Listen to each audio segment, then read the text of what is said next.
Hello ಸ್ನೇಹಿತರೆ, ನನ್ನ ಚಾನಲ್ಗೆ ಸ್ವಾಗತ.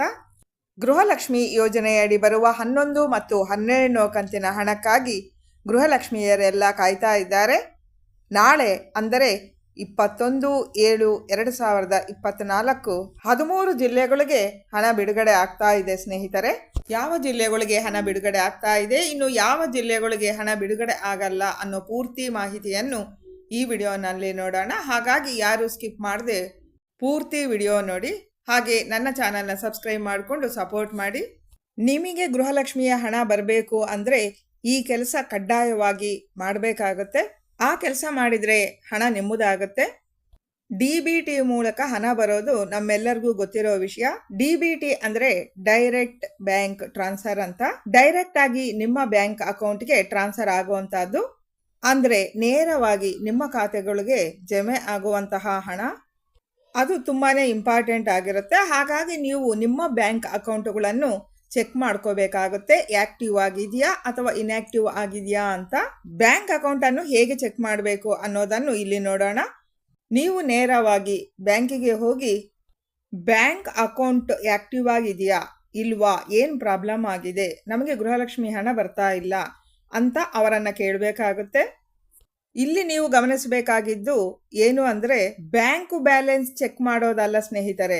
ಬ್ಯಾಂಕ್ ಅಕೌಂಟ್ ಆ್ಯಕ್ಟಿವ್ ಆಗಿದೆಯಾ ಅಥವಾ ಇನ್ಆ್ಯಕ್ಟಿವ್ ಆಗಿದೆಯಾ ಅನ್ನೋದನ್ನು ಕೇಳಿ ನೀವು ನಿಮ್ಮ ಅಕೌಂಟನ್ನು ಚೆಕ್ ಮಾಡೋದಕ್ಕೆ ಹೇಳಿ. ಆಗ ಅವರು ನಿಮ್ಮ ಅಕೌಂಟನ್ನು ಓಪನ್ ಮಾಡಿ ಎಲ್ಲನೂ ಪರಿಶೀಲನೆ ಮಾಡ್ತಾರೆ. ನಿಮ್ಮ ಅಕೌಂಟ್ ಏನಾದರೂ ಬ್ಲಾಕ್ ಆಗಿದೆಯಾ ಅಥವಾ ಇನ್ಆ್ಯಕ್ಟಿವ್ ಆಗಿದೆಯಾ, ಹಾಗಾಗಿ ಗೃಹಲಕ್ಷ್ಮಿ ಹಣ ನಿಮಗೆ ಸೇರ್ತಾ ಇಲ್ವಾ ಅನ್ನೋ ಡೀಟೇಲ್ಸನ್ನು ಕಂಪ್ಲೀಟ್ ಆಗಿ ಬ್ಯಾಂಕಿನವರು ನೀಡ್ತಾರೆ. ಆಗ ನಿಮಗೆ ಗೊತ್ತಾಗುತ್ತೆ ಗೃಹಲಕ್ಷ್ಮಿ ಯೋಜನೆ ಅಡಿ ನಮಗೆ ಹಣ ಬರ್ತಾ ಇಲ್ಲ ಅಂತ. ಅದನ್ನು ನೀವು ಸರಿಪಡಿಸ್ಕೋಬೋದು. ತುಂಬ ಜನಕ್ಕೆ ಬ್ಯಾಂಕ್ ಅಕೌಂಟೇ ಪ್ರಾಬ್ಲಮ್ ಆಗಿರುತ್ತೆ. ಬ್ಯಾಂಕ್ ಅಕೌಂಟ್ ಇಷ್ಟು ದಿನ ಕರೆಕ್ಟ್ ಆಗಿದ್ದು ಹಣ ಬರ್ತಿಲ್ಲ ಅನ್ನೋರು ಮಾತ್ರ ಬ್ಯಾಂಕಿಗೆ ಹೋಗಿ ನಿಮ್ಮ ಅಕೌಂಟನ್ನು ಚೆಕ್ ಮಾಡಿಸ್ಕೊಳ್ಳಿ. ಸಣ್ಣ ಪುಟ್ಟ ಪ್ರಾಬ್ಲಮ್ಸಿಂದ ಆ್ಯಕ್ಟಿವ್ ಆಗಿರೋ ನಿಮ್ಮ ಬ್ಯಾಂಕ್ ಅಕೌಂಟನ್ನು ಇನ್ಆ್ಯಕ್ಟಿವ್ ಮಾಡಿರ್ತಾರೆ. ಅದನ್ನು ಈಸಿಯಾಗಿ ಸಾಲ್ವ್ ಮಾಡ್ಕೋಬೋದು. ಒಂದು ಹೆಸರಿರ್ಬೋದು ಅಥವಾ ಸ್ಪೆಲ್ಲಿಂಗ್ ಮಿಸ್ಟೇಕ್ ಆಗಿರ್ಬೋದು ಅಥವಾ ಕೆಲವೊಂದು ರೀಸನ್ಸಿಂದ ನಿಮ್ಮ ಬ್ಯಾಂಕ್ ಅಕೌಂಟ್ ಇನ್ಆ್ಯಕ್ಟಿವ್ ಆಗಿರುತ್ತೆ. ಕರೆಕ್ಟಾದ ಡಾಕ್ಯುಮೆಂಟುಗಳನ್ನು ಕೊಟ್ಟು ಅದು ಸರಿಪಡಿಸಿಕೊಳ್ಳಿ. ರೇಷನ್ ಕಾರ್ಡು ಇತ್ಯಾದಿಗಳೆಲ್ಲ ನಮ್ಮ ಮೊಬೈಲಲ್ಲೇ ಚೆಕ್ ಮಾಡ್ಕೋಬೋದು. ಹೆಸರೇನಾದರೂ ಚೇಂಜ್ ಇದೆಯಾ, ಅಕಸ್ಮಾತ್ ತಪ್ಪಿದ್ರೆ ಅದನ್ನು ಸರಿ ಮಾಡ್ಕೋಬೋದು. ಮೊಬೈಲ್ ಚೆಕ್ ಮಾಡೋದಕ್ಕೆ ನಿಮಗೆ ಬರಲ್ಲ ಅಂದರೆ ಪ್ರಾಬ್ಲಮ್ ಇಲ್ಲ. ನಿಮ್ಮ ಮನೆ ಹತ್ರ ಇರೋ ಸೇವಾ ಸಿಂಧು ಕಾರ್ಯಾಲಯಕ್ಕೆ ಹೋಗಿ ಚೆಕ್ ಮಾಡಿ ಸರಿಪಡಿಸ್ಕೋಬೋದು. ಇನ್ನೂ ಕೆಲವೊಂದು ಡಿಜಿಟಲ್ ಅಂಗಡಿಗಳಿಗೆ ಹೋಗಿನೂ ನೀವು ಸರಿ ಮಾಡಿಸ್ಕೋಬೋದು. ಅವರು ನಿಮಗೆ ಹೆಲ್ಪ್ ಮಾಡ್ತಾರೆ. ಒಂದು ಆಧಾರ್ ಕಾರ್ಡ್ ಆಗಿರ್ಬೋದು, ರೇಷನ್ ಕಾರ್ಡ್ ಆಗಿರ್ಬೋದು, ತಿದ್ದುಪಡಿಗಳು ಇದ್ದರೆ ಅವರೇ ಮಾಡಿ ಸರಿ ಮಾಡ್ತಾರೆ. ಇಷ್ಟು ಮಾಡಿದರೆ ಸಾಕು, ನಿಮ್ಮ ಬ್ಯಾಂಕ್ ಅಕೌಂಟ್ ಆ್ಯಕ್ಟಿವ್ ಆಗಿ ನಿಮಗೆ ಹಣ ಸಿಗುತ್ತೆ. ನಮಗೆ ಗೃಹಲಕ್ಷ್ಮಿ ಹಣ ಬಂದಿಲ್ಲ, ಅನ್ನಭಾಗ್ಯ ಹಣ ಬಂದಿಲ್ಲ ಅಂತ ನೀವು ಎಲ್ಲರೂ ಕೇಳ್ತಾ ಇರ್ತೀರಾ. ಆ್ಯಕ್ಚುಲಿ ನಿಮ್ಮ ಡಾಕ್ಯುಮೆಂಟ್ಸ್ ಮತ್ತು ಬ್ಯಾಂಕ್ ಅಕೌಂಟ್ ಸರಿಯಾಗಿದ್ದರೆ ಖಂಡಿತ ಹಣ ಬಂದೇ ಬರುತ್ತೆ. ಹಂತವಾಗಿ ಹಾಕ್ತಿರೋದ್ರಿಂದ ಸ್ವಲ್ಪ ತಡ ಆಗ್ಬೋದು ಅಷ್ಟೇ. ಒಮ್ಮೆ KYCನೂ ಚೆಕ್ ಮಾಡಿಕೊಳ್ಳಿ. ಇವೆಲ್ಲವೂ ಸರಿ ಇದ್ದ ಪಕ್ಷದಲ್ಲಿ ಹಣ ತಡವಾದರೂ ನಿಮ್ಮ ಕೈಗೆ ಸೇರುತ್ತೆ. ಇನ್ನು ನಕಲಿ ದಾಖಲಾತಿಗಳನ್ನು ಕೊಟ್ಟು BPL ಕಾರ್ಡ್ ಪಡೆದವರು ಇದ್ದಾರೆ. ಅಂತಹ ಕಾರ್ಡುಗಳನ್ನು ರದ್ದು ಮಾಡ್ತಾ ಇದೆ ಸರ್ಕಾರ. ಬಡವರಿಗಾಗಿ ಉಪಯೋಗವಾಗುವ BPL ಕಾರ್ಡ್ ಅವರಿಗೂ ಮಾತ್ರ ಉಪಯೋಗವಾಗಬೇಕು, ಶ್ರೀಮಂತರಿಗಲ್ಲ. ನಕಲಿ ದಾಖಲಾತಿಗಳನ್ನು ಕೊಟ್ಟು ಅವರು ಈ ಸೌಲಭ್ಯವನ್ನು ಪಡ್ಕೊಳ್ತಾ ಇದ್ದಾರೆ. ಅಂತಹ ರೇಷನ್ ಕಾರ್ಡುಗಳನ್ನು ರದ್ದು ಮಾಡಬೇಕು ಅನ್ನೋದು ಸರ್ಕಾರದ ಚಿಂತನೆ ಆಗಿರೋದ್ರಿಂದ ಆ ಕೆಲಸವನ್ನು ಮೊದಲು ಮಾಡ್ತಾ ಇದ್ದಾರೆ.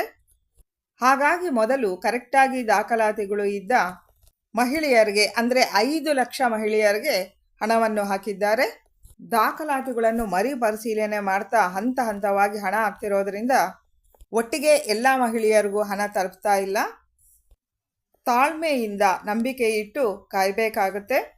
ಜನಗಳಿಗೆ 5 ಗ್ಯಾರಂಟಿಗಳನ್ನು ಕೊಡ್ತೀವಿ ಅಂತ ಹೇಳಿ ಗೆದ್ದ ಸರ್ಕಾರ ಇರೋವರೆಗೂ ಮುಂದುವರಿಸ್ಕೊಂಡು ಹೋಗಲೇಬೇಕಾಗುತ್ತೆ. ಮುಂದುವರಿಸ್ಕೊಂಡು ಹೋಗ್ತೀವಿ ಅಂತಾನು ಸರ್ಕಾರ ಹೇಳಿದೆ. ತುಂಬಾ ಜನಕ್ಕೆ ಅನ್ನಭಾಗ್ಯದ ಯೋಜನೆ ಅಡಿ ಹಣ ಸಿಕ್ಕಿದೆ ಸ್ನೇಹಿತರೆ.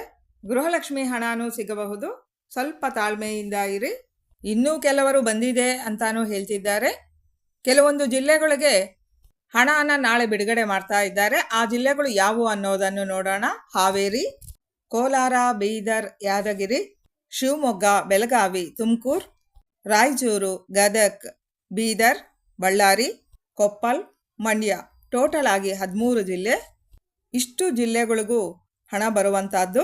ಹಾಗಾದ್ರೆ ನಮ್ಮ ಜಿಲ್ಲೆಗಳಿಗೆ ಬರಲ್ಲ ಅನ್ನೋದು ನಿಮ್ಮ ಪ್ರಶ್ನೆ ಆಗಿರಬಹುದು.